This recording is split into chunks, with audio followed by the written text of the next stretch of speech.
This episode of The Dig is brought to you by our listeners who support us at patreon.com and by Haymarket Books.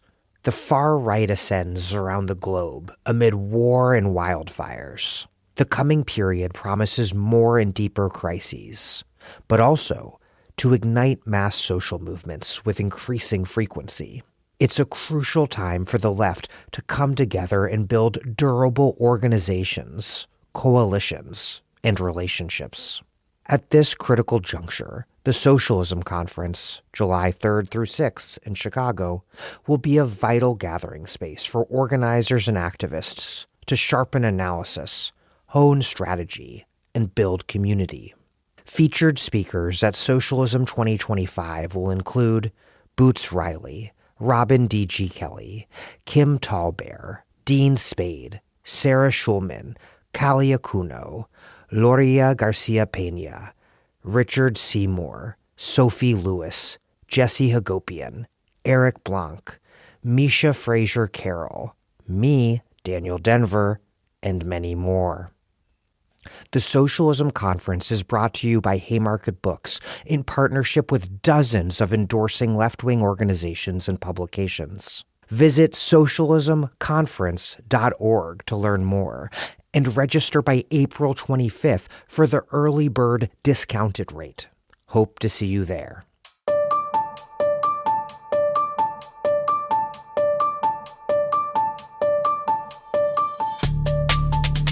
Welcome to The Dig, a podcast from Jacobin Magazine. My name is Daniel Denver, and I'm broadcasting from Providence, Rhode Island.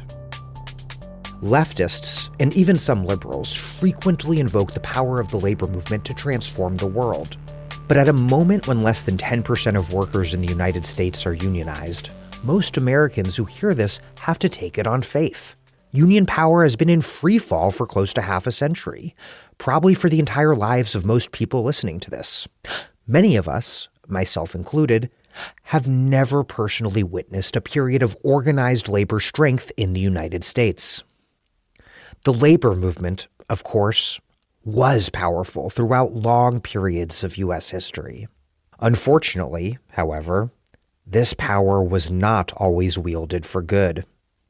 During the Cold War, as the U.S. government sought to establish global dominance, waging vicious, bloody anti-communist campaigns against popular movements everywhere, the national security state turned to American labor unions for help. The war abroad was also a war at home.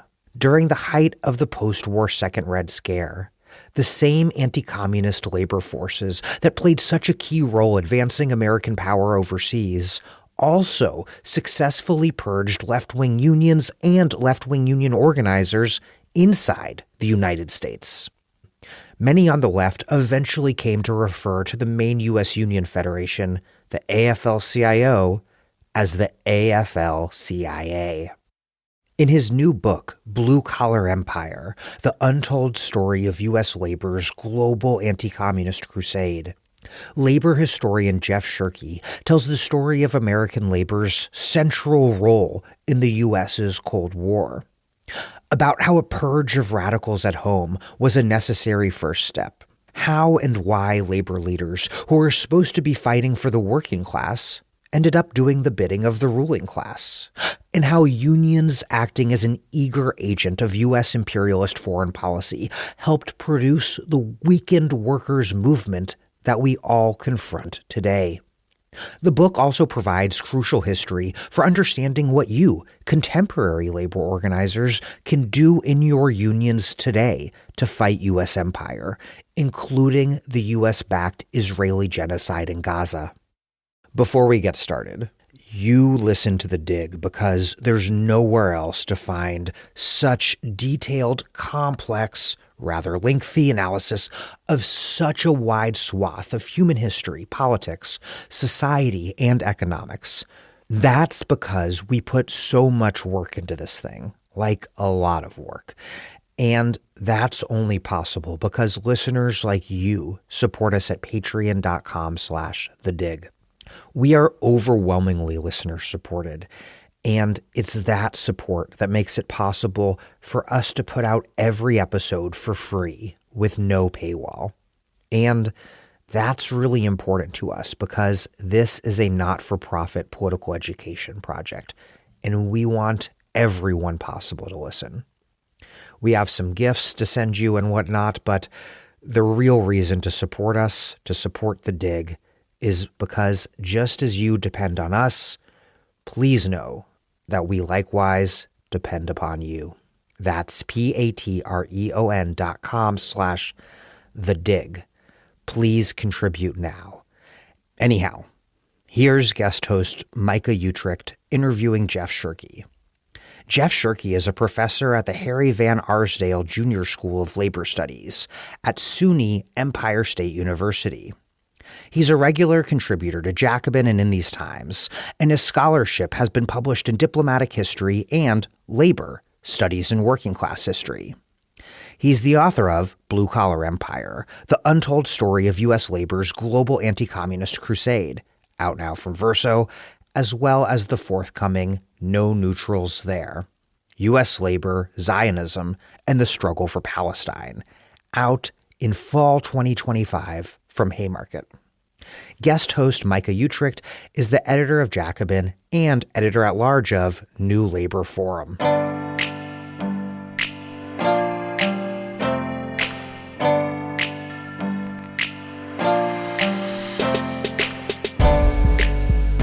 Jeff Schuhrke, welcome to The Dig. Thanks. Great to be here.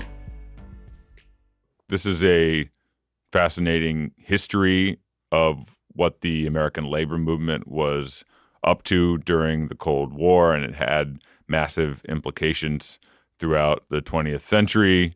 But I think to some people, some of this might seem like some kind of ancient history or not feel fully relevant to what is happening today in the 21st century. So just to start with, why write a book chronicling this history of the American labor movement's anti-communist activities abroad in the 20th century?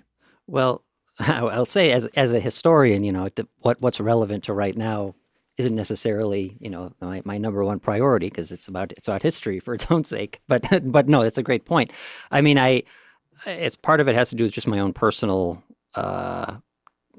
life and career trajectory of being for a long time kind of interested and involved in the world of like international development and international affairs, and then kind of becoming more and more involved in the labor movement and working with unions and studying labor history and becoming fascinated with that. And in several books about the history of the U.S. labor movement, you come across these sort of brief references to how during the Cold War, the AFL-CIO was working with the CIA, and they were complicit in some of these notorious coups in Latin America, in places like Guatemala and Brazil and Chile and elsewhere.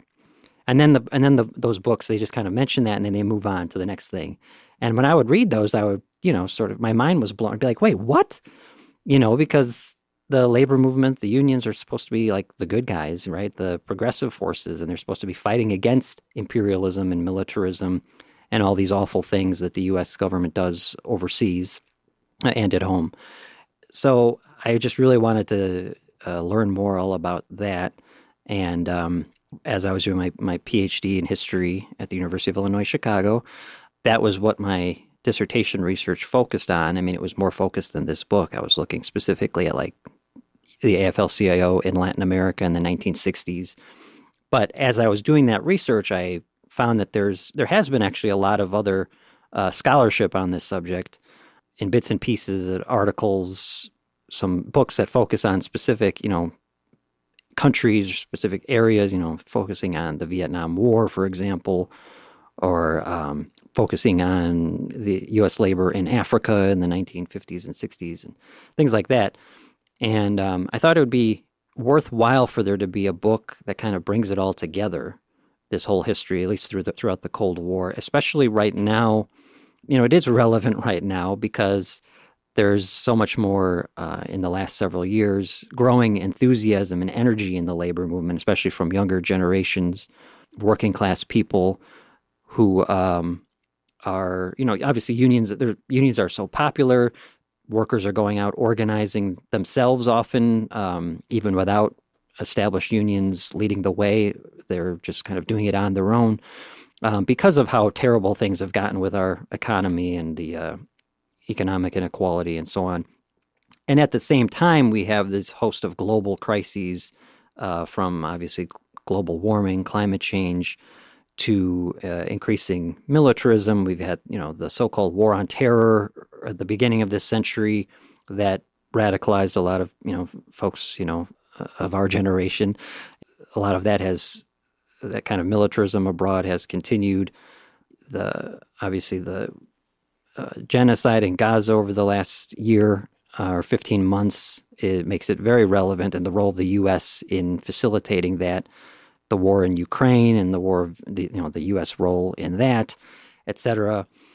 So there's just like a lot of, and obviously, and also the globalization of the economy, multinational corporations, and how that affects workers' working conditions here at home. So this is a roundabout way of saying that all of these global international crises that overlap with each other, they do have impacts directly on the working class here at home in terms of like where is our tax money going, or where is it not going? Who suffers from all these injustices that happen around the world, and what it means for immigration and people, immigrants who come to this country, refugees who come to this country, and how they're treated, et cetera, et cetera. So I thought, yes, this is a good time for a book that kind of combines these two histories of the labor movement in the United States and U.S. foreign policy, and how they interacted with each other, and how that interaction was often pretty ugly. And in the hope that if we are going to revitalize the labor movement and rebuild the labor movement, it's important to talk about what kind of labor movement it is going to be, and what are the positions it's going to take on questions of foreign policy. Not to mention, as I think we're going to get into more detail about later, the fact that these battles were fought within American trade unions during the 20th century, and that the forces of anti-communism and the sort of right-wing side of these debates within the labor movement won. You make a convincing case in the book that both at home and abroad, that impacted what labor movements ended up looking like. And to take the example of the United States, the sort of right-wing and reactionary forces that were not exactly interested in being a dynamic social movement in the country and were more concerned with anti-communism abroad. The fact that they won those fights are part of the reason why the American labor movement became as weak as it has now become, and really lost a sense of dynamism, especially in the last several decades, as labor feels like it is on life support. Part of the reason why we find ourselves in this situation is because the right-wing forces were successful in these battles here in the United States.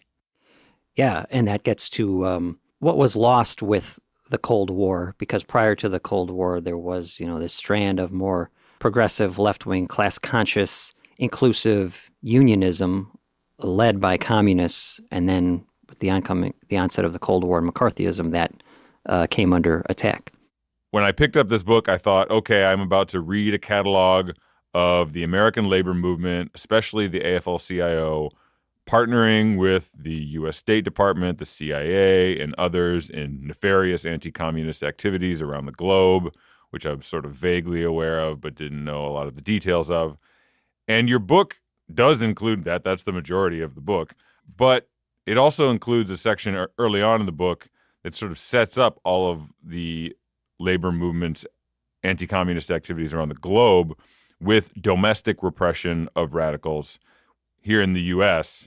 As kind of the necessary first steps. Before you could ever go export anti-communism globally via the labor movement, you had to smash communism domestically in the U.S. labor movement. So can you talk about starting the book with what happened in the period of McCarthyism and the expulsion of communists from U.S. unions, and why that mattered for the U.S. labor movement's later activities abroad? Yeah, and I could take it back even farther to the late 19th century. This sort of divide in the labor movement between two general strands of unionism. One much more radical, wanting to dramatically transform or overthrow capitalism and replace it with a far more humane, just economy that worked for the working class. And then another strand of unionism that was a little bit more willing to accommodate capitalism, a little bit more class collaborationist, as opposed to class struggle oriented. And so with the radical strands, there's examples of anarchists in the 1880s, involved in the Haymarket Affair in Chicago, various strands of socialists, and obviously the Socialist Party. And then in the early 1900s, the IWW, Industrial Workers of the World, a kind of syndicalist approach to organized labor. And then the other strand, the more class collaborationist, a little bit more conservative, best represented by the AFL, American Federation of Labor, and its first president, Samuel Gompers. And so there was, from the late 1800s, early 1900s, constantly kind of conflict between these two strands of unionism. And by the 1920s, after the Bolshevik Revolution in Russia and the Socialist Party of America kind of was ripped apart, and with the left wing, much of the left wing becoming the Communist Party USA, the communists in the 1920s and 30s were very dedicated trade unionists in many ways, and really focused on trying to, at least in the 20s, trying to change the AFL from within, the strategy called boring from within, of actually, rather than forming parallel separate unions like the IWW, trying to actually work within the existing established unions that were affiliated with the AFL, and trying to get away from the so-called business unionism and the class collaborationist model, and turn the established AFL unions into class struggle unions. And that meant making them much more democratic and responsive to the rank and file. It also meant prioritizing, being more inclusive to racial minorities, to immigrants, to so-called unskilled workers, to women workers. That was what a lot of the communist trade unionists in the 1920s and 30s were trying to do. These were a lot of young idealistic radicals. I know the stereotype maybe, or the negative, maybe not stereotype, but the negative connotation is, they're just sort of like puppets of Moscow and following the orders of Joseph Stalin. But that wasn't, really the case. When it came to trade unionism, they were just trying to make unions far better at actually winning real gains for the working class and bringing the working class more together instead of having it be divided. Because the other thing about the AFL unions is that they tended to be pretty exclusive of women and African Americans, immigrants, etc. And also they wanted to, communist trade unionists wanted to, they promoted industrial unionism as opposed to craft unionism, with craft unionism of workers only being organized along the basis of their particular skill, their particular craft. So having multiple unions within the same industry, and then they're often fighting for jurisdiction. They're often, the bosses can set them against each other.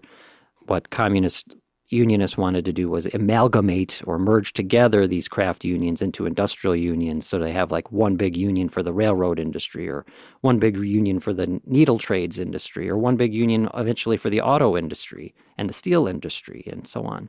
Getting into the 1930s, during the Great Depression, the New Deal, there was this big labor upsurge, right? And the CIO was created, Congress of Industrial Organizations, as a breakaway from the AFL. And the CIO was made up of, some of the leaders of it were non-radicals, people like John L. Lewis of the United Mine Workers, who was definitely not a communist or not a socialist, not a leftist in any way, but he was a very strategic, militant unionist, and others, other important labor leaders as well, who had been part of the AFL. They broke away to form the CIO to embrace this approach of industrial unionism. And they welcomed in many communist trade unionists who had been shunned and pushed out of the AFL. And so in the mid-30s to the mid-40s, basically the sort of heyday of the CIO, you had communists or communist fellow travelers helping to organize and build really militant, class-conscious unions that were industrial unions. They were a big part of the birth and creation and growth of the United Auto Workers in the auto industry, for example. or of course the United Electrical Workers (UE) at like General Electric, companies like that. I mean, even in the kind of anti-communist histories of U.S. labor, the contributions of radicals, especially communists, is held up as being central to the founding of these early CIO unions, right?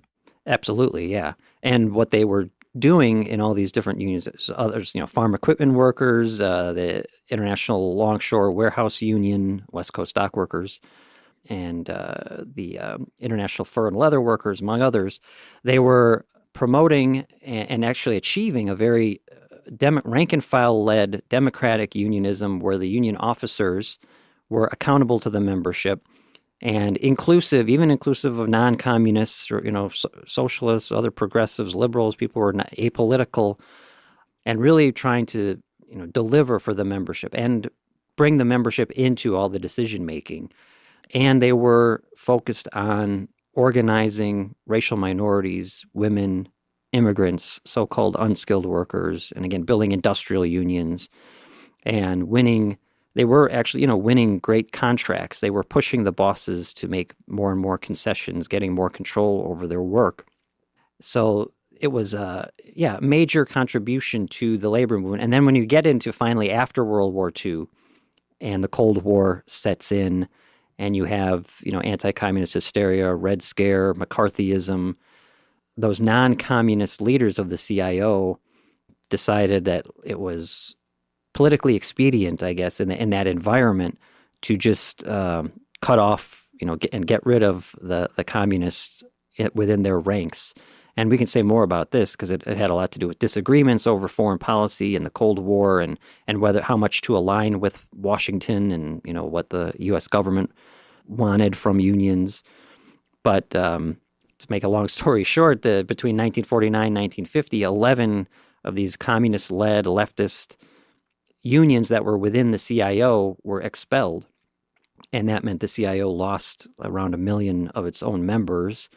And some of the remaining CIO unions started raiding the members of the communist-led unions. And it was a loss of this more militant, progressive, class-conscious, inclusive type of trade unionism that would take many decades to start to come back. And it maybe still hasn't fully come back, but, it was the labor movement was really kind of on the march in the 30s and 40s, thanks in large part to communists. And that forward momentum was, violently halted by the Cold War and McCarthyism. So people are probably familiar with some of at least the terms or bills or major fights of that era, like the Taft-Hartley Act. Can you talk about Taft-Hartley and what role that played in these purges of radicals from American unions for those who aren't familiar with the full history?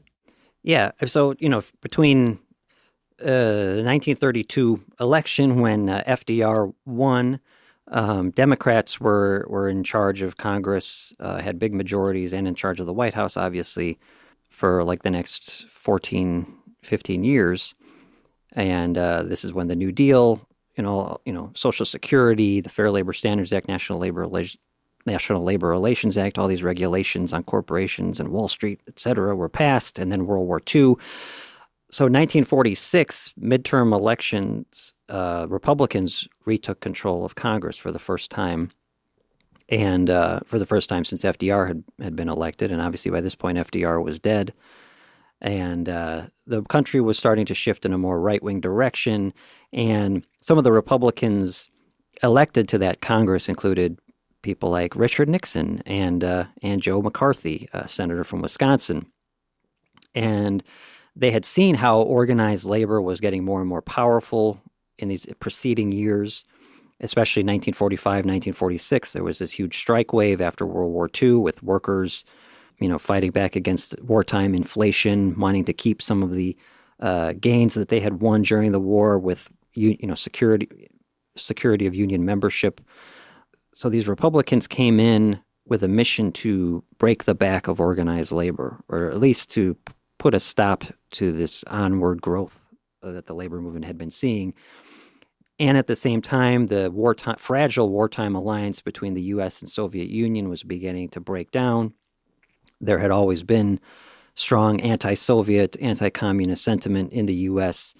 And so the Republicans and corporate America, who was backing these Republicans, were really eager to use this emerging Cold War and this anti-Soviet animus against organized labor, and to paint the labor movement in the U.S. as nothing more than just a communist conspiracy that and wants to, destroy the American way of life. So they passed in 1947 the Taft-Hartley Act, which was a series of amendments to the 1935 National Labor Relations Act that specifically, explicitly wanted to rein in, the kinds of tactics, militant tactics of like secondary strikes, secondary boycotts that unions could do, to allow states to pass so-called right-to-work laws, which are designed to defund and bankrupt unions, and a number of other provisions to like sort of weaken the law around who could be in a union. And but one of the important pieces of the Taft-Hartley Act, and by the way, Harry Truman, to his credit, vetoed the Taft-Hartley Act, but Republicans were able to override his veto and it was passed anyway. And this was 1947. And ever since then, it's been kind of like probably the number one political or legislative agenda of the labor movement has been to repeal Taft-Hartley. And it still hasn't been repealed despite numerous Democratic administrations and Democratic Congresses coming in since 1947. But anyway, an important component of the Taft-Hartley Act, and this again gets to how Republicans, corporate leaders were trying to tie this union busting to the Red Scare, was a provision that union officers would have to sign an affidavit swearing that they were not members of the Communist Party. And it's important to note that they didn't have to sign affidavits saying that they had never been involved in any kind of fascist organization or that they were not part of any other political party or political movement. It was only the Communist Party. And the problem with that was, as I was saying, a lot of these CIO unions were led by communists, and they would basically be perjuring themselves if they signed this. And besides that, that was kind of beside the point, really, because it was more of a matter of principle. Why should even non-communists, why should they have to announce or what their political affiliations were as a condition of being a union official? And obviously, even CEOs, corporate executives, didn't have to sign any kind of affidavits about their political affiliations. So it was just blatantly unfair. But, and I should say, the AFL, which had always been, the AFL's leadership had always been pretty conservative and anti-communist. They were sort of jumping all over this, saying, see, this is why it's such a bad idea to allow communists into the labor movement. It's just going to lead to the destruction of unions. And some of the non-communist CIO leaders like Philip Murray, who was the president of the CIO at the time, and especially Walter Reuther, who was the up-and-coming, just elected president of the UAW, sort of said, yeah, you're right, we got to cut ties here. And basically Taft-Hartley helped to give more justification to the CIO for that purge of communist-led unions. And the Taft-Hartley Act really did kind of kneecap organized labor, because the growth, you can see union density growing and growing between the late 1930s up to about 1945, 46, 47, right up until the Taft-Hartley Act was passed. And ever since then, union density has been in decline, right, including right up to today. And it's worth talking about what those left trade unionist leaders, whether in the formal leadership positions of a number of unions or unions that weren't under left leadership, but communist rank-and-file militants played key roles on the shop floors, what those unions looked like and what that communist contribution looked like to those unions. You cite the book Left Out, Reds and America's Industrial Unions by Judith Stepan Norris and Maurice Zeitlin, which is a kind of scholarly sociological historical assessment of what those left-led unions looked like, what kind of policies they fought for, their internal democratic cultures, their ability to actually deliver on strong wage gains for their members. And the book finds that the kind of unionism that was practiced by these left-led unions was, in many of the key ways, much more robust and successful, even just on the terms of, deliverables for members. they were more successful at achieving more for workers. And so the anti-communist purges that come about because of Taft-Hartley wipe out those kind of cultures within unions that were more democratic and won bigger gains for members. That was lost in the wake of Taft-Hartley. Yes, largely lost. Maybe not totally wiped out. There were small little, kernels of it that continued. But yeah, we could also talk a little bit about like Operation Dixie. The CIO had this plan in the late 40s to organize the South, because the South was and still is mostly very non-union. A lot of that has to do with the legacy of slavery, with Jim Crow at that time, with racism, white supremacy.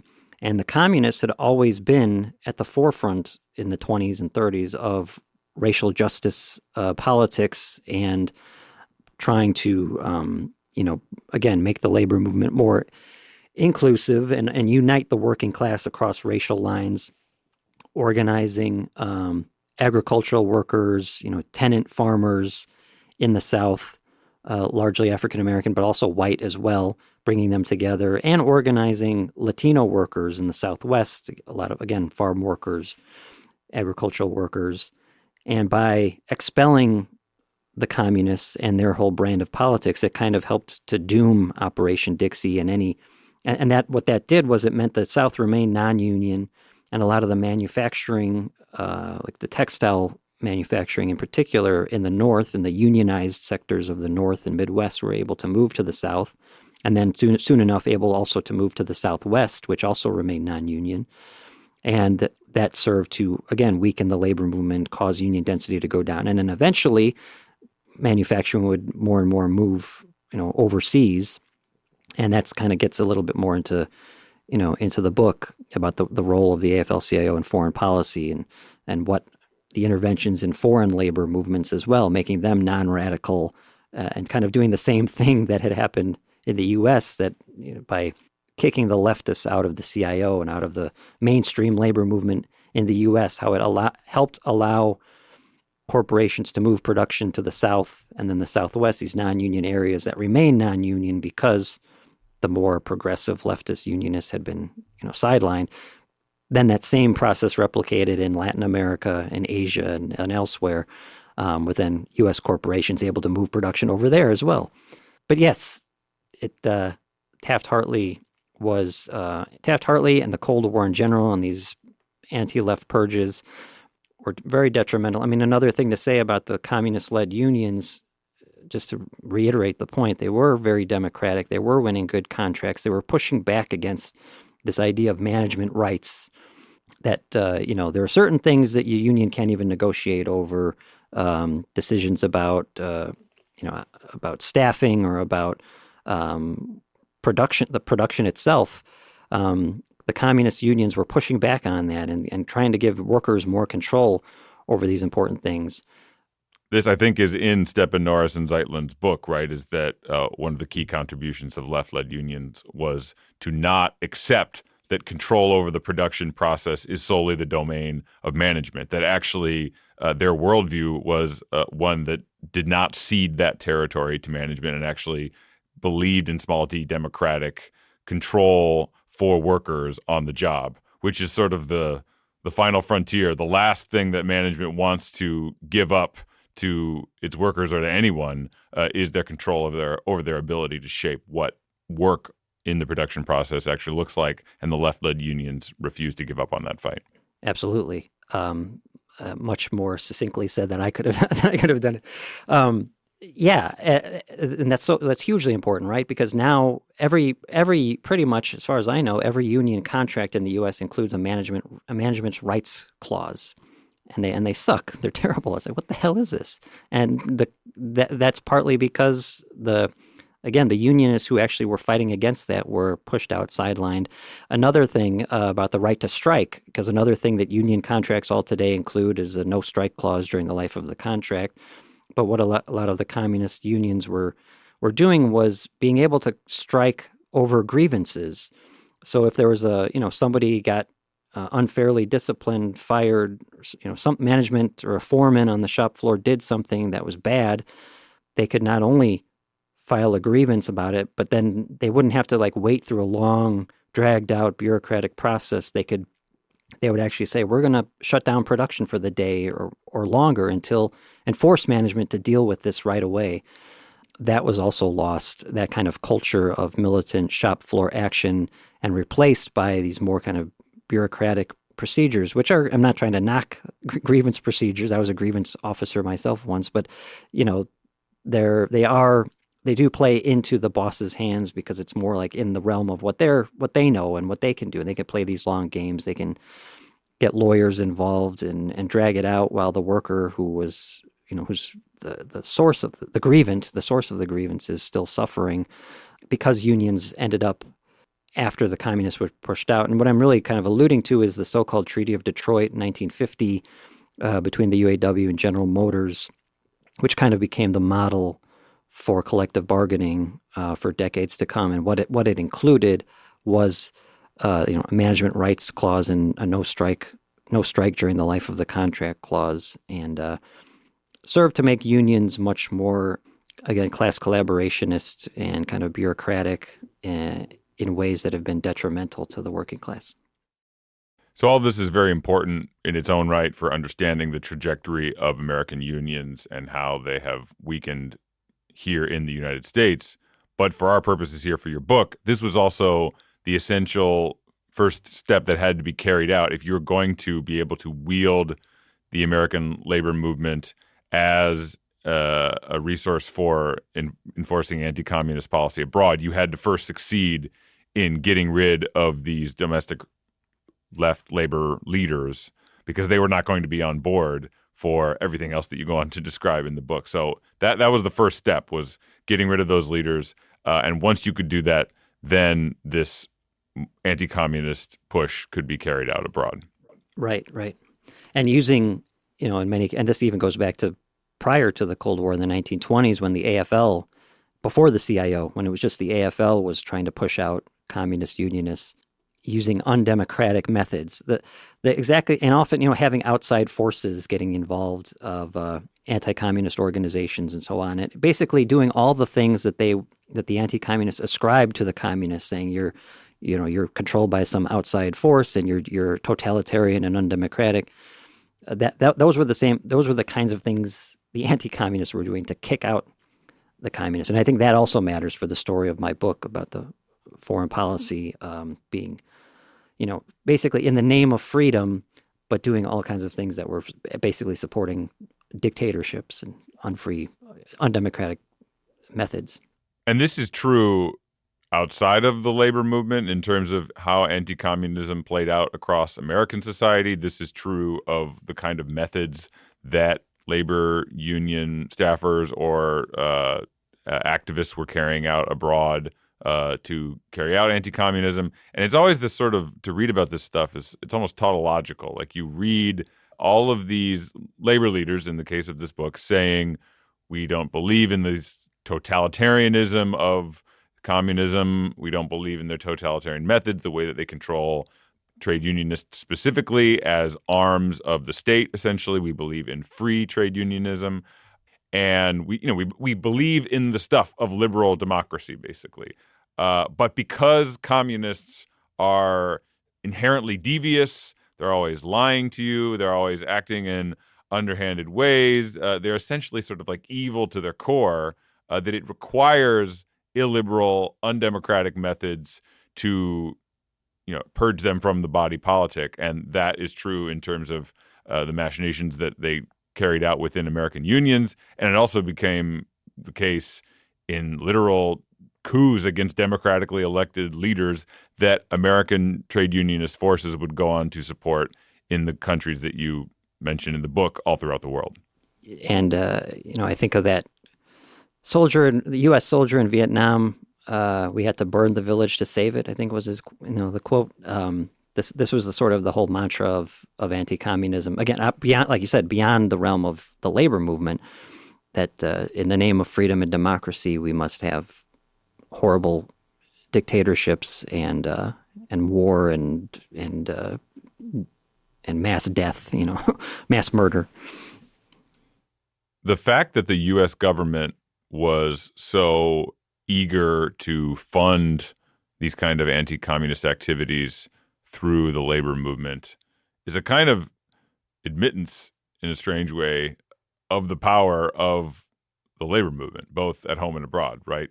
Nobody believed that there was power in a union quite like the CIA and the State Department. They knew that they had to have working class institutions like unions. Like only U.S. unions could be the ones to go abroad and spread their anti-communist vision to the key sectors of those societies, especially trade unions and the working class as a whole of those countries, because it's not like the Ivy League educated, guys in bow ties at the CIA were going to be the ones who could convince those kinds of people to, don't go with the communists, go with the pro-capitalist labor formations.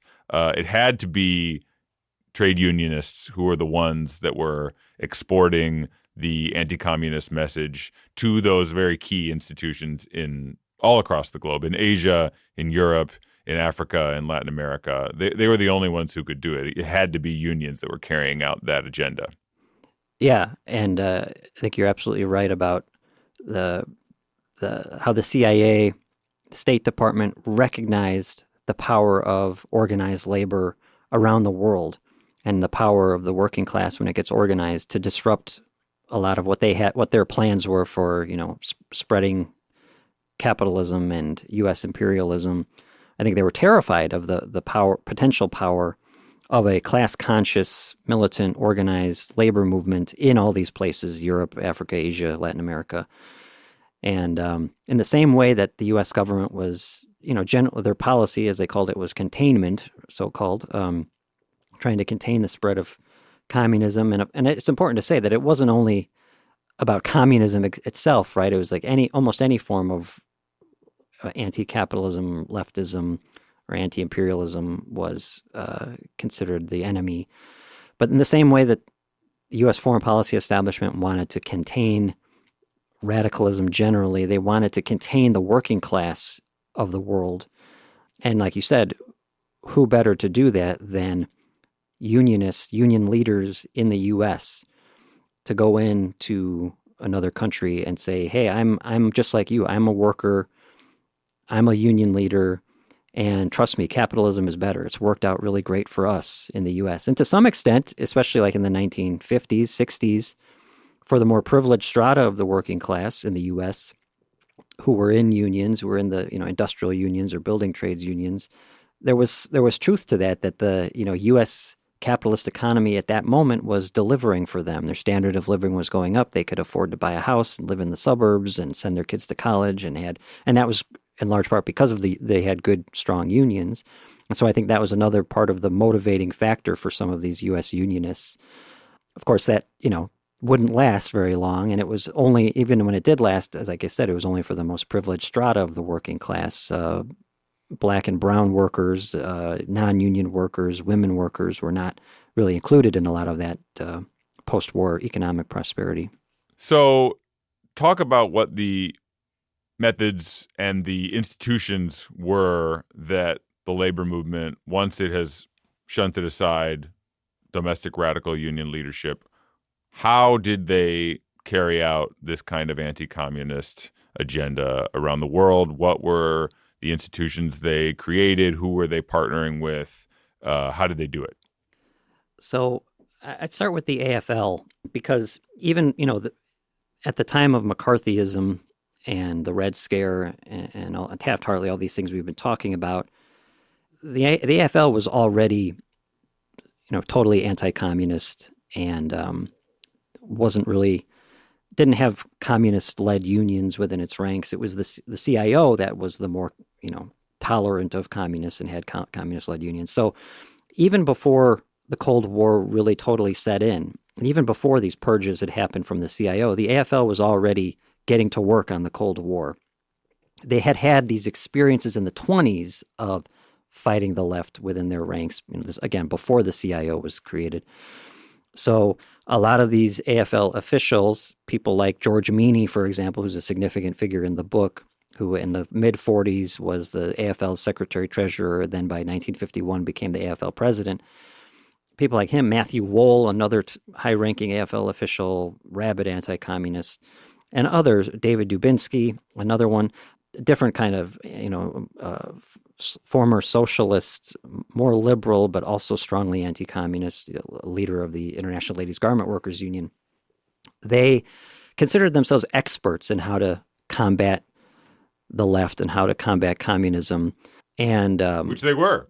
They had won. Yeah, they had succeeded in their own unions. In their own unions, and again, just within the AFL. So after World War II ended, or even before the war ended, actually, in late 1944, the AFL created what they called the Free Trade Union Committee, which was meant to be like an international arm for the AFL to send representatives to other countries. And at this moment, they were especially focused on Western Europe, because there were strong communist parties in Western Europe, in places like Italy and France, especially because communists in those countries had been at the forefront, at the core of the anti-fascist resistance during the war.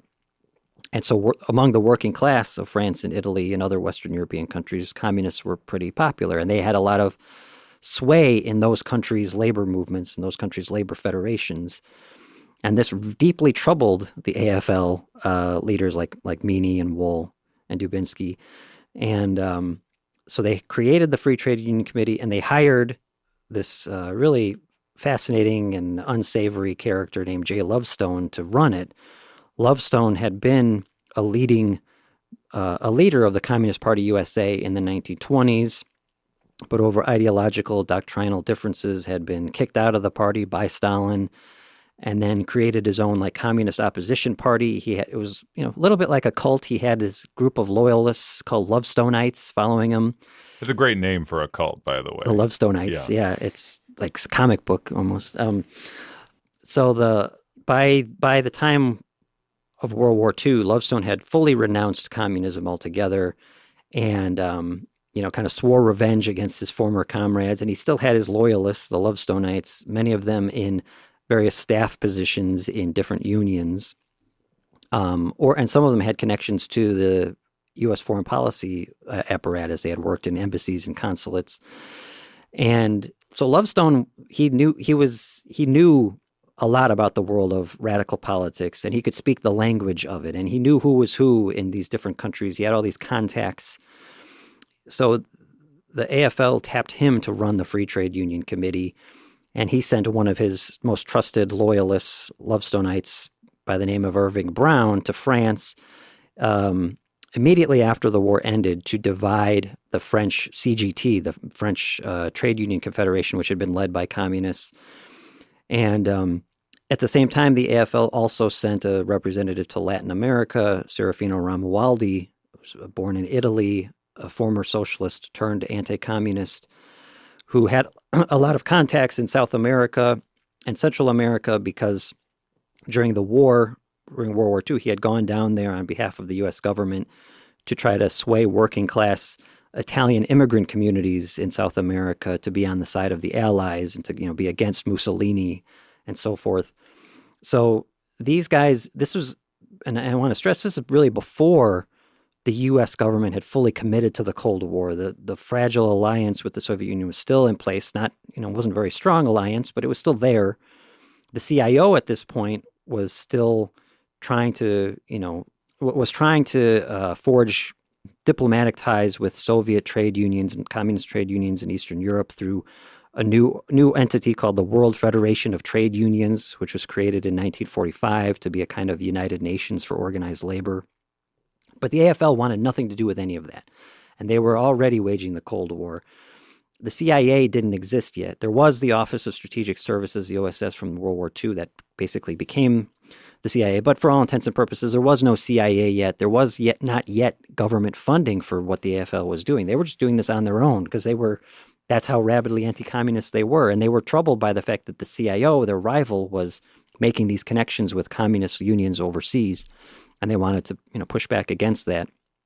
So then when you get to Taft-Hartley and, McCarthyism in full swing and the CIO eventually purging its communist-led unions, that was about the time that the CIA, which was now in operation, saw what the AFL had been doing and said, hey, you guys are really good at this, and it was a kind of weird alliance because at this point, especially, and I guess it's probably still true today, a lot of the CIA officials were these Ivy League educated white Anglo-Saxon Protestants who knew nothing about the world of the working class and the labor movement. And then these AFL guys were like these, Jewish and Irish Catholic, plumbers and whatnot. And they were working together. And it wasn't always it was sometimes a strained relationship. But basically, the CIA was giving the Free Trade Union Committee a lot of money to spread around and to have Irving Brown, the Lovestonite who was in France, to like travel around Europe with suitcases full of money and sort of buy off trade union officials in other countries often to create splinter unions to break away from whatever the mainstream or established union federation was, because if they were led by communists, and to create new anti-communist unions. And same thing was happening in Latin America with Serafino Romualdi. So that's sort of the beginning of all this. And the CIO was kind of slow to catch up to a lot of this. And by 1955, that's when the AFL and CIO merged to become the AFL-CIO. And the CIO was under the leadership of Walter Reuther, who was a more liberal anti-communist, who actually he hated Jay Lovestone. They had a history from when Lovestone had tried to infiltrate the UAW in the 1930s. That's a long story.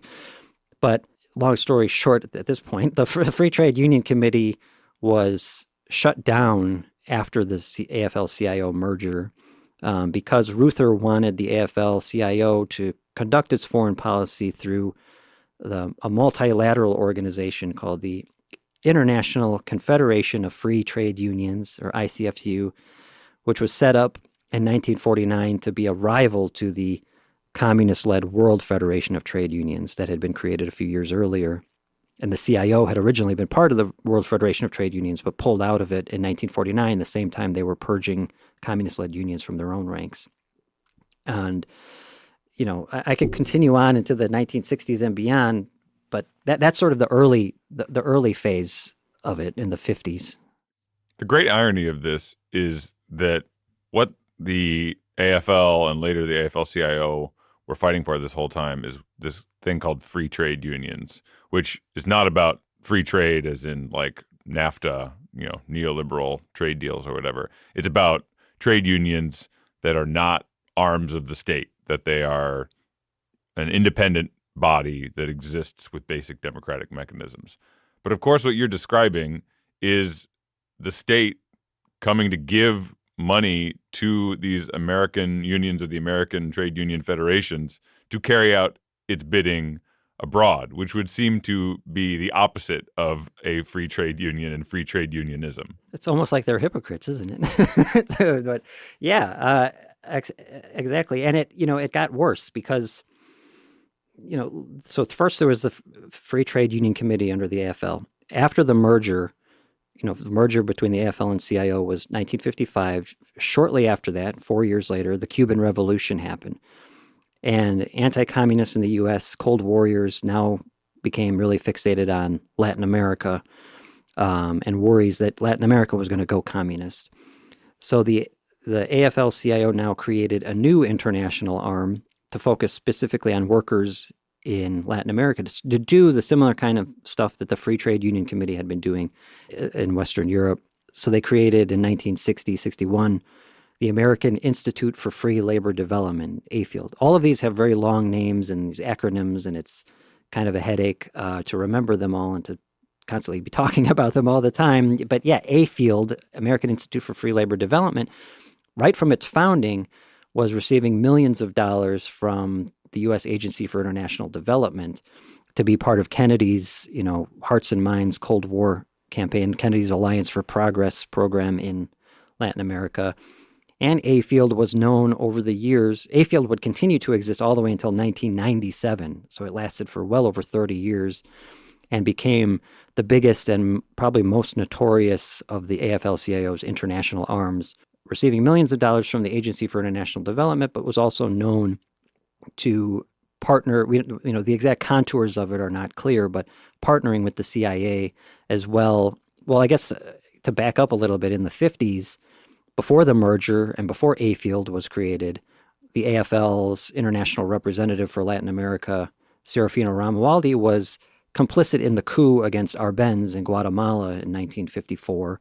Like I write about it in the book, and I found in the archives, a letter that he wrote to other officials in the AFL, where he basically, it was a few months before the coup, and you could tell he knew all about it. He was in on the plot, because he was saying, there's reason to believe that a few months, the final word hasn't been written on Guatemala, and extraordinary events are going to be happening very soon there, et cetera, alluding to the fact that Jacobo Arbenz, this, progressive nationalist who was trying to implement agrarian reform, take land away from multinational corporations like United Fruit Company and give it to the campesinos. And then for that reason, he was, labeled a communist and targeted for overthrow by the CIA. That's a story that probably people hopefully know fairly well. But the AFL was part of that. There were some anti-Arbenz, like union groups or labor front groups that were being financed by the CIA and supported by the AFL.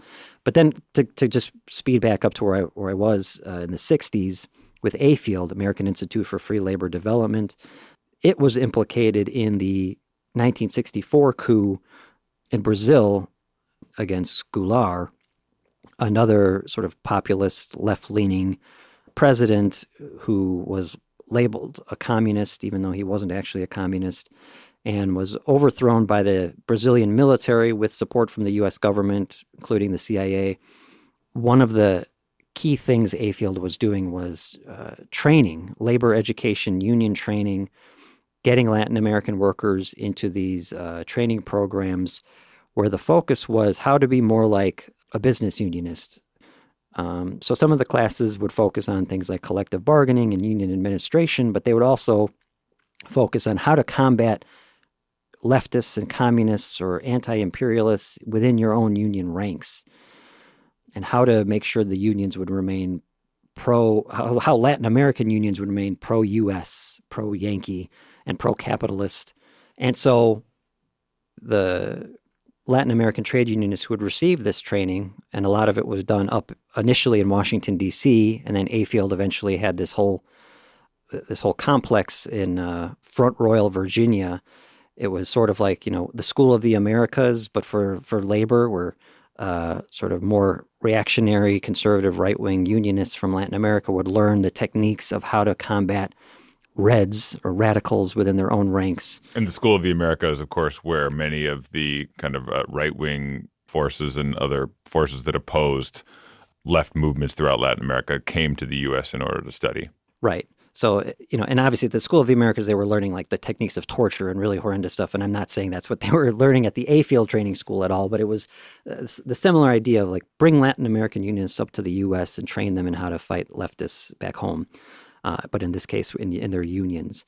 So a year before the Brazilian coup, there was an all-Brazilian class of A-Field trainees, and they had like hours and hours of training on how to combat leftists in their own unions. And when the coup happened, the military regime that took over immediately set about taking control over Brazil's trade unions and purging them of leftists and Goulart sympathizers. And some of the people that they put in charge, some of the people that the coup regime put in charge of these unions as they took them over were the actual A-Field graduates. And one of A-Field's top leaders, Bill Doherty, who eventually became the president or the executive director of A-Field for many years, really another notorious character in this sort of in this history. Bill Doherty was on a radio program shortly after the coup where he was actually openly bragging that like some of our graduates from our training program participated in the revolution, is what he called it. And I think he even said they were involved in some of the covert activities. So that's another example. And A-Field was also implicated in the really notorious coup in Chile in 1973. There's many other stories about this, right? That are all in the book and how it all played out. But A-Field was, for all intents and purposes, an appendage of the U.S. government in waging the Cold War in Latin America for well over 30 years. I'm Astrid Taylor, and you're listening to The Dig with Daniel Denver, a a podcast for people who want to deeply understand the world and organize to change it. That's why you should support the show at patreon.com/thedig. This episode of The Dig is brought to you by our listeners who support us at patreon.com and by Pluto Press, which has loads of great left-wing titles. Perfect for Dig listeners like you. One that you might like is Hidden San Francisco, A Dissenter's Guide to the City by award-winning tour guide Chris Carlson. Structured around the themes of ecology, labor, transit, and dissent, the book includes guided walks illustrated with photos and maps. Carlson peels back the layers of the city's history to reveal a storied past. Behind new gleaming glass facades lurk former industries, secret music and poetry venues, forgotten terrorist bombings, and more. This new edition is updated to include the impact of the pandemic, as well as a mini-history of tech in the city, from Gold Rush to AI. Dig listeners can get 50% off their first order of this book or any book from Pluto Press using the code DIG50, that's DIG50, at plutobooks.com. Let's talk a bit more about the nuts and bolts details of what this intervention looked like.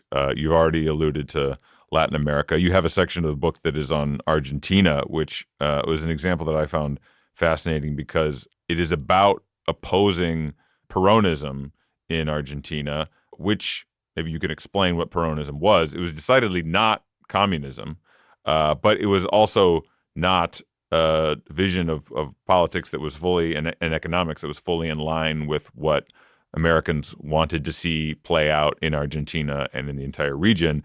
And because it was not in lockstep with the U.S. vision of politics and economics, then the State Department, the CIA, and the representatives of the American labor movement decided they had to move to try to squash it, which they didn't fully succeed in. But it's telling in that even a kind of non-communist model of politics and economics was totally unacceptable to those forces. So can you talk about the Argentinian example? And it is an important example. And there's others as well that about how, like I was saying, this is not only about, even though it's often framed as anti-communism, and I talk a lot about anti-communism in the book, it's ultimately about like U.S. hegemony and imperialism. And communism would often be the convenient label that they could give to any kind of nationalist or anti-U.S. or anti-imperialist political movement around the world. It wasn't easy, and they really couldn't label Perón as a communist. Instead, they labeled him as a fascist. And I guess, he was an admirer of Mussolini, so there is that. But Peronism, at least in this period of the 1950s, when Juan Perón was president of Argentina, was not about to become subservient to the U.S. economically. He wanted to promote import substitution industrialization. Let Argentina's economy modernize, industrialize on its own, and the best way to do that, or one of the best ways, would be to keep out, manufactured goods being dumped by the U.S. and allow, Argentinian industry to develop on its own, and to be willing to grow his own alliances within Latin America that weren't just like not asking for Washington's permission. So in terms of the labor movement, because Perón was very beloved by Argentina's working class because he had been a minister of labor before he became president. He promoted social welfare policies, unionism, the Argentine CGT, which was not to be confused with the French CGT, the Argentine Confederation of Labor, was in a close alliance with Perón and his government. They sent out their own, in the same way the AFL was sending out international representatives around the world to spread the AFL style of business unionism. Perón and the Argentine CGT were sending out their own representatives, actual rank and file workers, to other Latin American countries as diplomats to explain Peronism and kind of promote economic sovereignty for Latin Americans, not becoming dependent on the U.S. And this really frightened and upset folks at the State Department. This was during World War II, when FDR was president, the U.S. had the good neighbor policy to try to not interfere so much in Latin America's affairs as it had been doing before World War II and would do again after World War II.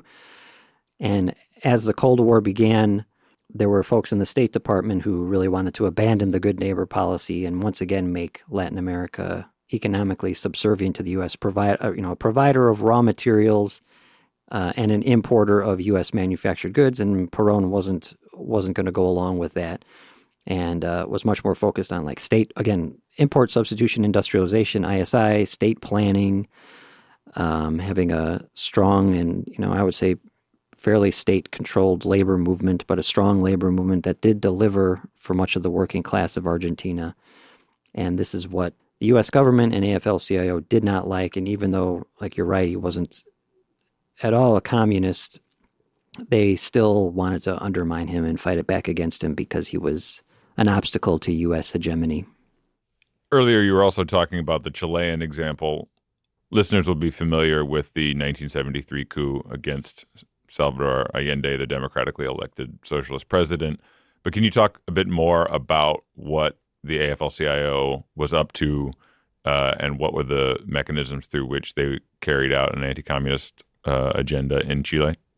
So, and this again is about the AFL-CIO's Latin America arm, the AFIELD, American Institute for Free Labor Development. AFIELD was trying to get a foothold in Chile. Much of the Chilean labor movement, the CUT, the CUT, which was the main trade union federation, was very pro-Allende, led by socialists, Marxists, and so on. And so the AFL-CIO or AFIELD really couldn't do anything about that. So what they ended up doing was partnering not with traditional working class organizations, traditional trade unions, but instead working with associations of middle-class professionals called gremios. And this is like associations of physicians and engineers and truck owner operators, shopkeepers. And the gremios were through AFIELD, again, the AFL-CIO's international arm for Latin America. They were getting a lot of financial support, technical support, training, and ultimately, as would be revealed after the coup, money from the CIA to go on a series of very crippling strikes in the months leading up to the 1973 coup. There was a strike in the copper mines. It wasn't so much by the rank and file copper miners, but more by the supervisors and engineers.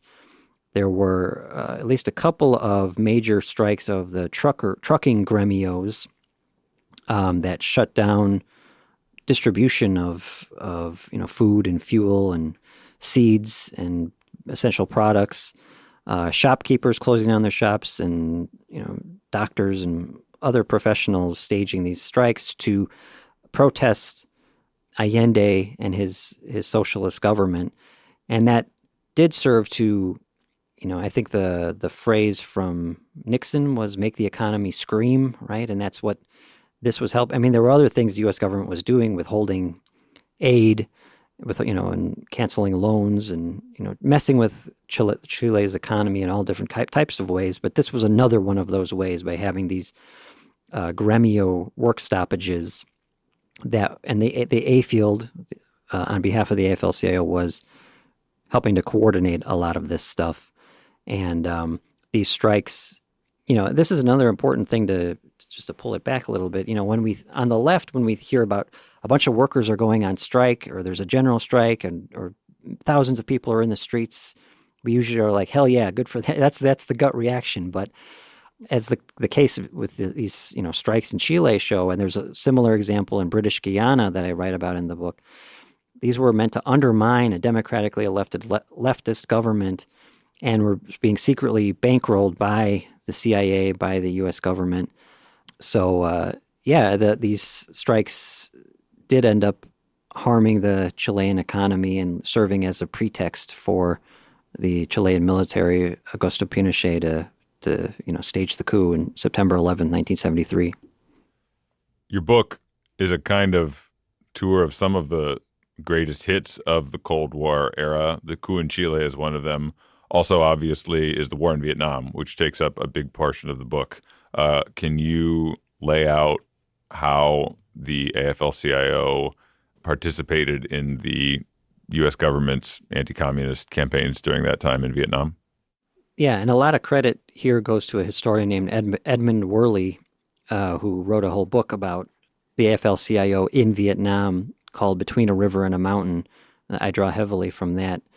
So in addition to A-Field in Latin America, the AFL-CIO also in the 60s ended up creating international arms, one for Africa and then one for Asia. The one in Asia called AFLI, Asian American Free Labor Institute.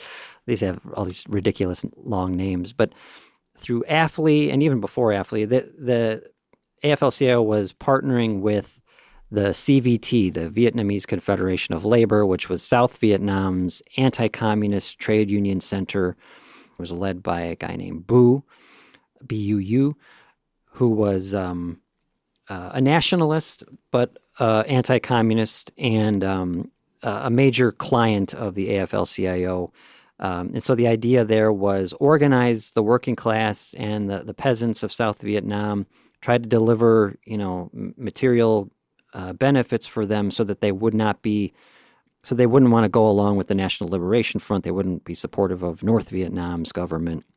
The AFL-CIO also was interested in Irving Brown, who I mentioned earlier, who was the AFL's early representative in France in the 1940s. He was also visiting Vietnam a lot in the 50s and 60s, and he thought the CVT could sort of train Vietnamese workers to be like paramilitaries to fight back against the Vietnamese guerrillas and, the communist guerrillas with the NLF. And also the AFL-CIO through the CVT promoted like a land reform program, again, trying to undercut the potential appeal of communism to peasants in South Vietnam. And at the same time, the AFL-CIO leadership, its president at this time was George Meany, was being very publicly, very vocally supportive of the war, even as the anti-war movement at home started to grow. And this is sort of the other important part. So, I have a whole chapter on Vietnam, and a lot of it is about what the AFL-CIO was doing in Vietnam itself, but a lot of it is also about what was happening here at home with the anti-war movement. Because Vietnam, of course, is when that sort of early Cold War anti-communist consensus was shattered, and it was kind of the realities of U.S. foreign policy were laid bare to much of the public.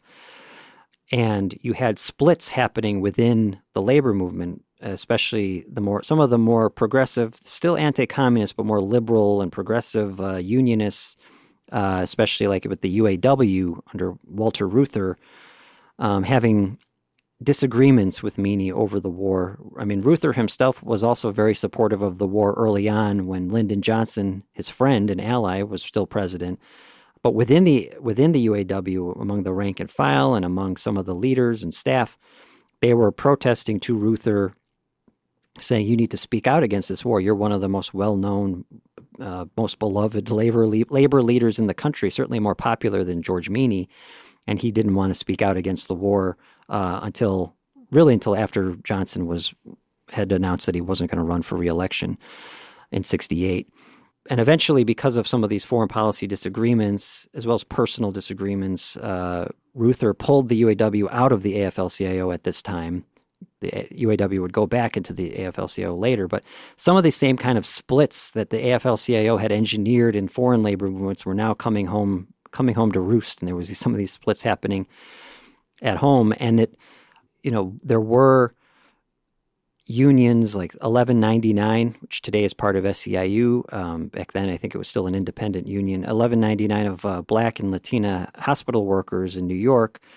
Early on, as early as I think 1964, they were protesting against the U.S. military buildup in Vietnam that turned into the full-scale war, and some of the like the UE and the ILWU. These had been these leftist-led unions that had been expelled from the CIO back in the late 40s. They were and still are around, and they were early on protesting against the war. But a lot of the mainstream labor leaders like Meany were so pro-war that and then there was the notorious 1970 Hard Hat riot, so-called, in New York, where construction workers with the New York building trades unions violently attacked a group of student protesters in lower Manhattan, and that got a lot of news headlines. So the memory became, the working class is reactionary, pro-war, part of the establishment, et cetera, even though that the reality wasn't quite, the reality was more complicated. But this served for, especially for the new left that emerged out of the anti-war movement, or that at least grew through the anti-war movement. Much of the new left came to see the AFL-CIO and the labor movement, labor officialdom, as kind of like, part of the establishment, part of the enemy, and kind of hopeless and not worth engaging in a lot of ways. Maybe I'm overgeneralizing, but it served to be politically detrimental to the image of the labor movement as not being part of all these broader social justice movements, including women's rights movement, women's lib, and the Black Freedom movement, and other important social movements that were happening around the same time that were all kind of overlapping with the anti-war movement. So in the 60s, in the 70s, the AFL-CIO is carrying out all of this kind of anti-communist missions in places like Brazil and Chile and Vietnam and many other places that you've mentioned. But it is also during this era that there starts to be real exposure of this agenda, exposure of State Department and CIA funding for the AFL-CIO. And there starts to become a conversation on the left and within the labor movement of the United States about all of these nefarious activities. So can you talk briefly about how that conversation came to be, maybe some of the key moments of exposure that you talk about in the book, and what that meant for whether or not the AFL-CIO's anti-communist agenda was slowed at all? Because of George Meany and the AFL-CIO's high-profile support for the Vietnam War, even as the war was becoming more unpopular, that kind of put a spotlight on the AFL's foreign policy. And journalists, mainstream journalists from like the New York Times, Washington Post, started looking into the AFL-CIO's connections to the foreign policy apparatus. And starting around 1966, 67, there was a series of exposés showing how the CIA was bankrolling various AFL-affiliated unions through these shadowy, foundations, some of them real foundations, some of them just dummy foundations that existed on paper. And when this got out, it caused, a big outcry. And then the fact that the Vietnam War itself shattered the sort of anti-communist consensus in the country, made a lot more people dubious met a lot more people in the U.S. dubious of what the U.S. was doing overseas. Added to that, this is when the phrase or the term AFL-CIA first started being thrown around in the late 60s, early 70s. At the same time, there was a series of rank and file rebellions within the AFL-CIO affiliated unions, because a lot of the leaders of these unions were like these really old guys, 70s in their 70s and 80s, and not really fighting against corporations. And you had this younger generation of workers and rank and file union members who were more militant, more diverse. So I think all of this kind of came together, and you started to have rank and file movements questioning the AFL-CIO's connections with the CIA and the State Department, questioning A-Field. That then when the Chilean coup happened, that there was leftists in the U.S. were very appalled by the coup and the role of the U.S. in it, and they were able to make the connections between how A-Field was supporting these anti-Allende gremios. There was a plumber in California named Fred Hirsch who wrote a pamphlet about the AFL-CIO's connections with the CIA in Chile specifically, that was circulated to thousands of rank-and-file union members. So this started to be, and plus anti-communism, the Cold War itself had really been kind of discredited in large part by the failure and the U.S. empire's failure in Vietnam. And then you had the beginning of détente and U.S. political leaders trying to have a different kind of relationship with the Soviet Union and with the People's Republic of China, and people like George Meany saying, protesting Nixon going to China, and really looking just like out of touch dinosaur. So all of that was important in kind of slowing down or at least discrediting the AFL-CIO's foreign policy, which would then come into play much more prominently in the 1980s. Yeah, in the 80s, the era of Ronald Reagan, there are changes that come about in how the AFL-CIO is conducting this agenda abroad. The exposures that had happened in the 60s and 70s were exposures of their covert activities, and they're taking money under the table, or they're taking money behind the scenes from the State Department, the CIA.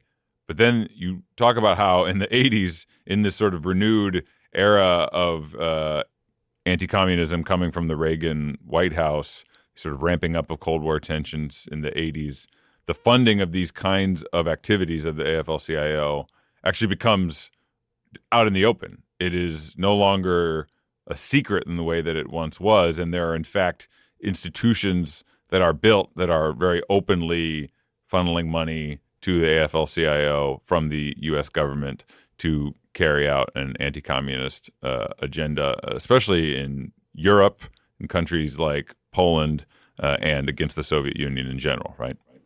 Yeah, this was especially the National Endowment for Democracy, or the NED, created, I think, 1983, 84, by the Reagan administration, by Congress, but with Reagan leading the way. But the AFL-CIO played a big role in pushing for the creation of the NED. The AFL-CIO's president by this point was Lane Kirkland, Meany's successor, another rabid anti-communist, just kind of weird, ridiculous guy, not really a trade union leader. Yeah, he's not even from like the working class. He's not like a lot of these guys. Like Meany was a plumber, right? And then they became these Cold Warriors.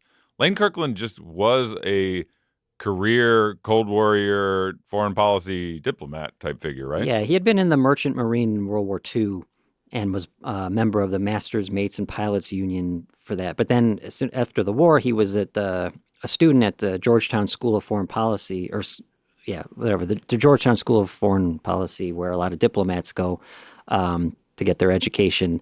And from there, he was recruited by William Green, who was president of AFL at that time. And this is hardly the sort of institution of the salt of the earth working class types, is the Georgetown Foreign Policy School. No, and one of Lane Kirkland's closest personal friends, as I mentioned in the book, was none other than Henry Kissinger. So they spent their Thanksgivings together. Kissinger eulogized him when he died. So this is who was the president of the AFL-CIO in the 80s. Yeah, he promoted this idea of creating the NED, which was channeling money to the AFL-CIO and other institutions to carry out these, interventions overseas, but doing it now like out in the open by saying, hey, this is about democracy and freedom. It's great. And at the same time, the AFL-CIO was still also receiving millions of dollars from the U.S. Agency for International Development, as it had been since the 60s.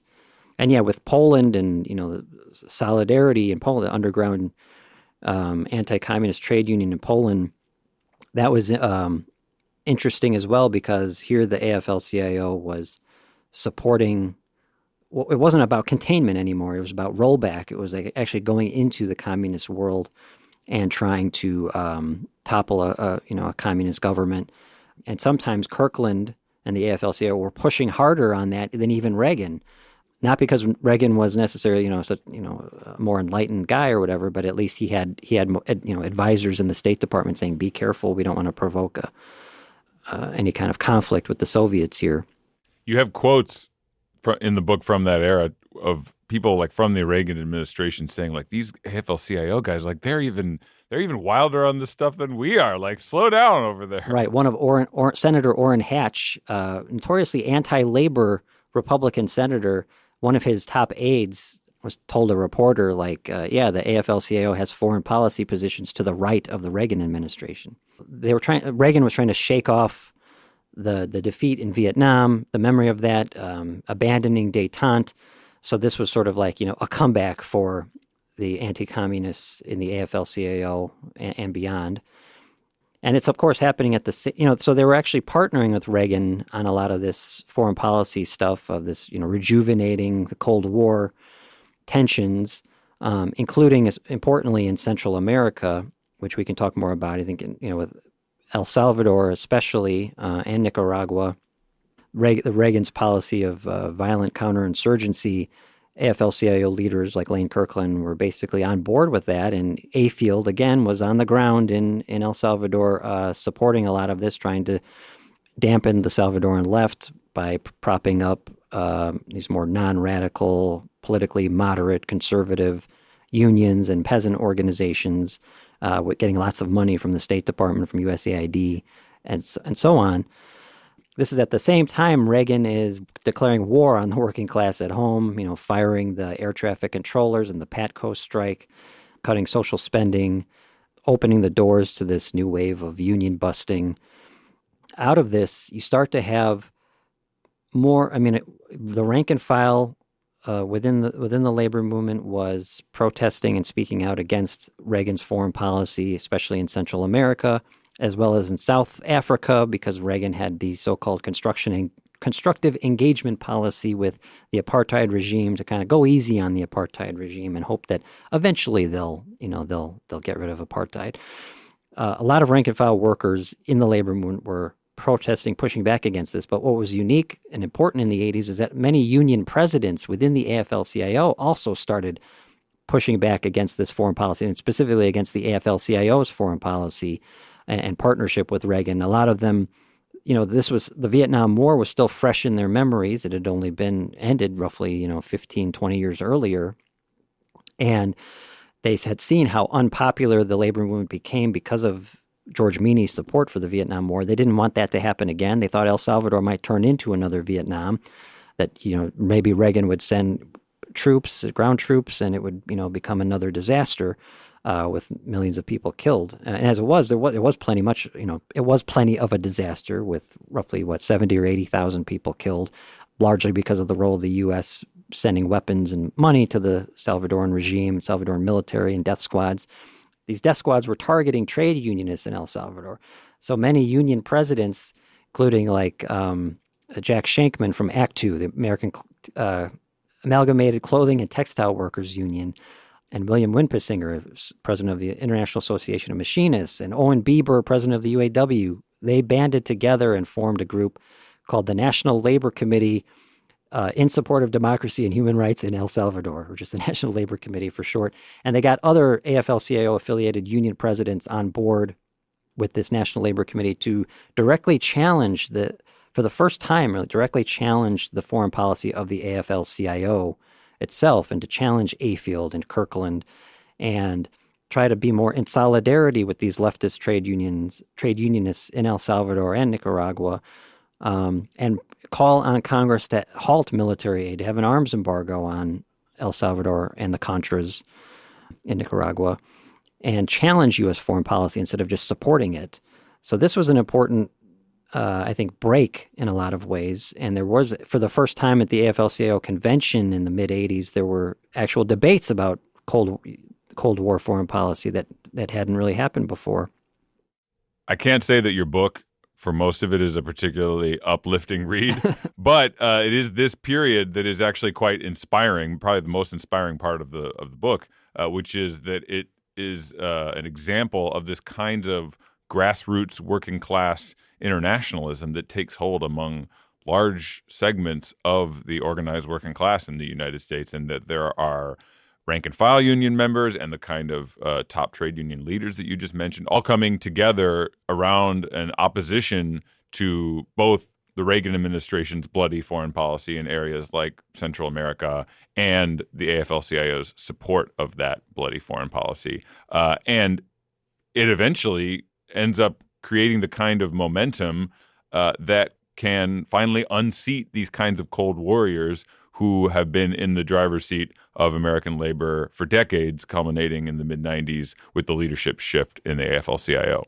Right, because once you have some of these more progressive labor leaders backed up by the rank and file challenging the AFL-CIO's top officials like Kirkland in the 80s, that does pave the way in the 90s for Kirkland's, basically his ouster after NAFTA was passed in 1993 over, basically the AFL-CIO was unable to stop it being passed. And then right after that, Republicans took control of Congress in 1994. A lot of these same union presidents who had been behind the National Labor Committee in the 80s, challenging Reagan's foreign policy and challenging Lane Kirkland on foreign policy, they were able to challenge Lane Kirkland altogether, and the other like old hardline anti-communists in control, who had been in control of the AFL-CIO for decades, and that led in 1995 to the formation of the New Voice slate, led by John Sweeney of SEIU and Richard Trumka of the United Mine Workers, who had both been, Sweeney had been part of the National Labor Committee, and I think Trumka was too, but Trumka was also really a major force in the anti-apartheid movement and pushing the AFL-CIO itself to take a better position on combating apartheid. So this newer, younger generation that was not all obsessed with the Cold War and anti-communism came into power in the AFL-CIO in 1995. And now it's important to note, not to take away from the victory of this, but that the Cold War was over at this point. So being anti-communism was just kind of outdated at this point. And this wasn't, the New Voice wasn't like a democratic rank and file led movement so much. It was more, some have described it more like a palace coup. But it was significant that there were these new voice coming in. And it did lead to the AFL-CIO shutting down A-Field and its other foreign institutes, but reconstituting them into something else, the Solidarity Center. Basically, AFL-CIO continuing to be involved in the labor movements of other countries, ostensibly more from a place of actual solidarity, but still almost completely financed by the State Department, the USAID, and the NED. Yeah, you're bringing us up to the current moment, and I wanted to ask briefly if you can talk about what foreign policy the AFL-CIO has carried out since that time. What's the good, what's the bad? And then up to the present moment, we're at a time when these institutions like USAID are under attack from the Trump administration, and it has become a kind of liberal cause to denounce those attacks in recent weeks. And obviously there are some genuinely humanitarian policies that USAID is funding around the world. They're not solely, sowing chaos and death and destruction everywhere around the world. But USAID has always been a tool of soft imperial power of the United States. And so I wonder if you can comment on how you feel, having in this book just laid out this history of much of these nefarious activities that were funded through USAID into the labor movement, how you feel about seeing USAID and NED under attack now by Trump. So starting with the first part of your question, since the late 90s, the AFL-CIO's foreign policy has been through the Solidarity Center, which oftentimes hires actual union organizers to go overseas. It's been active in over 60 countries, fighting against sweatshop conditions, pushing for enforceable health and safety standards in sweatshops, trying to bring the more kind of marginalized sections of foreign labor movements or foreign workers of women and domestic workers in places like South Africa and hotel workers in Cambodia, and bringing them into contact with U.S. workers and doing good stuff. I would say sort of almost NGO type work, which isn't necessarily class struggle type unionism, but it can still be beneficial to workers. But also, the Solidarity Center has been implicated in being part of the U.S. government's attempts to overthrow Hugo Chavez, for example, or stepping up involvement in the Middle East after George W. Bush invaded Iraq in 2003. So sometimes Solidarity Center's priorities have seemed to mirror or follow the U.S. government's foreign policy priorities. And again, Solidarity Center has been almost entirely, it's not funded by the workers, by the rank and file, and the rank and file doesn't really have any control over it. It's funded by State Department, the National Endowment for Democracy, and USAID. And so right now, as Trump and Musk have been dismembering USAID and also putting a stop on the funds that go through the NED.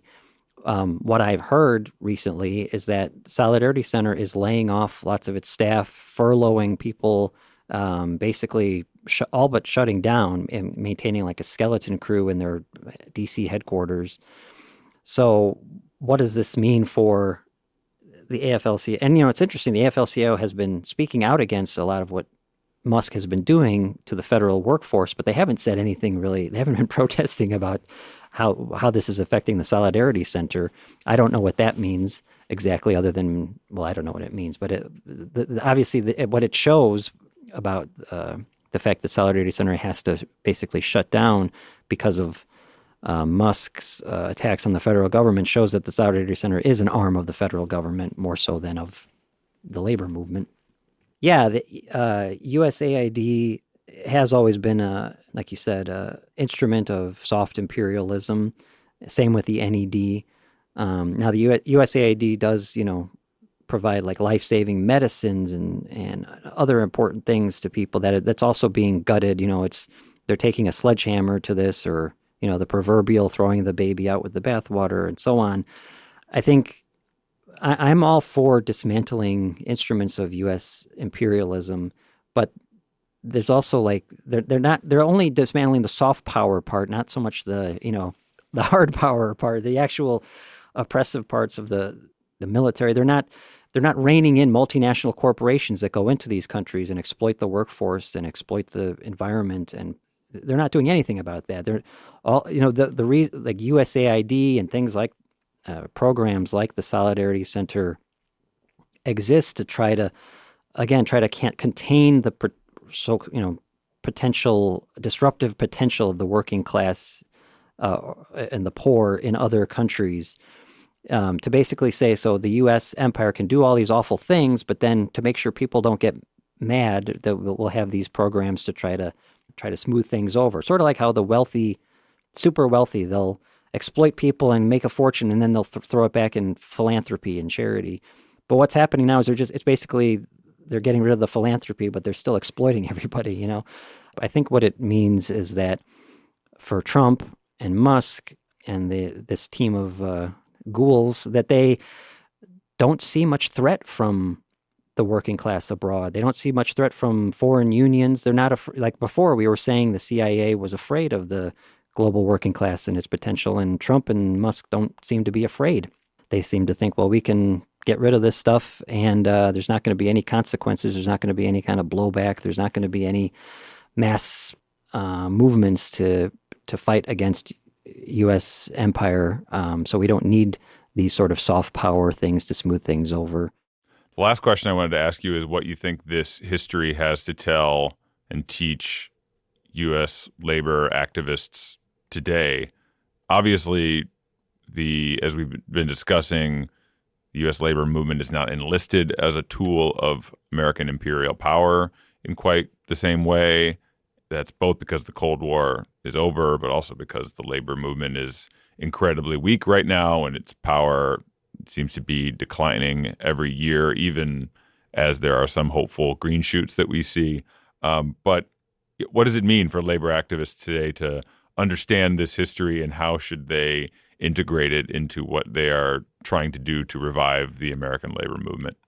For one thing, it reiterates the necessity of rank-and-file democracy in our unions, that as union members, we need to know what the top officials of our unions and our labor movement are up to, what they're doing, not only here at home, but also overseas, and we need to have a say in that. We need to have oversight, that's crucially important, because they could be doing all kinds of horrible things overseas that we don't even, in the name of the U.S. working class, in the name of the U.S. labor movement, without rank-and-file members even knowing about it. So that's one part, rank-and-file democracy. Also, my argument in the book is not that the U.S. labor movement should be isolationist and should just, not be involved in other countries.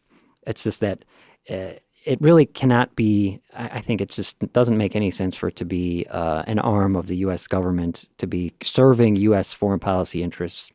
If we want to have genuine working-class internationalism, it has to be anti-imperialist. It has to come up against and challenge and fight against U.S. foreign policy in most cases, I think. speak out about issues of war and peace and militarism.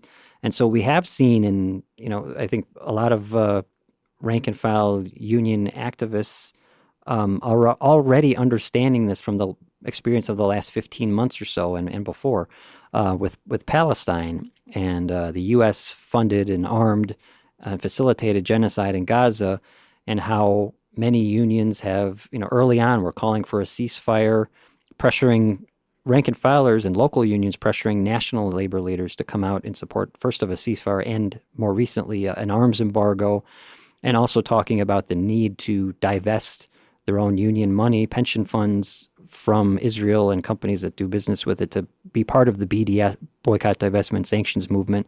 There's historical precedent of this with the anti-apartheid movement in South Africa, and unions in the U.S. playing a big role. And being in solidarity with workers and unions in other countries, and maybe being more curious about unions and labor movements abroad and how they do things. We often talk in the United States about how a general strike is this utopian, impossible thing, or we talk about it as if it is the revolution itself, when you have in countries, very diverse countries, from Brazil to Greece to India and others, that countries that on the surface don't have anything to do with each other. Or South Korea, they have general strikes, and it's somewhat common. And can we learn anything about that? I mean, not that the same lessons all apply. We have different politics and different laws, et cetera, but we can learn a lot from other labor movements. So that's that's important, to make sure that we don't go and mess up, that we're not going up and screwing up or undermining other labor movements abroad, which is what unfortunately what the history has been. Jeff Schuhrke, thank you very much. Thank you.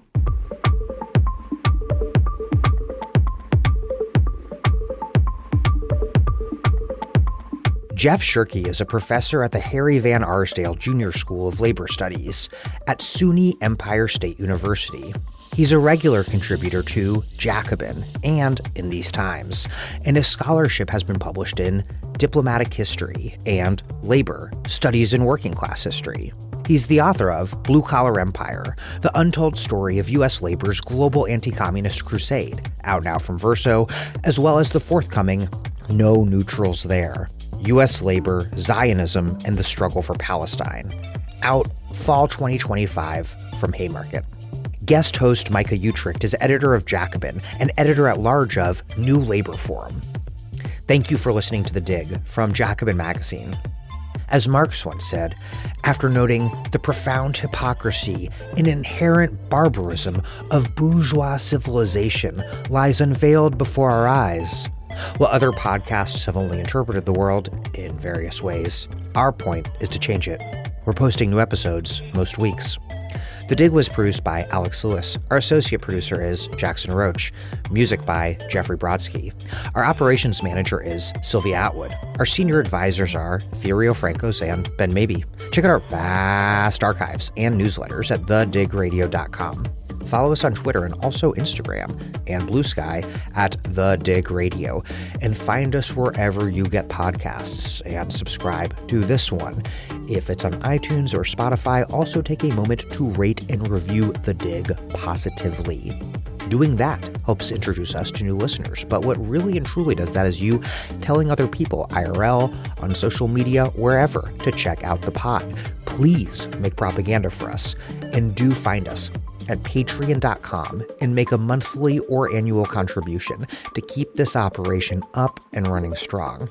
Even a few bucks is huge.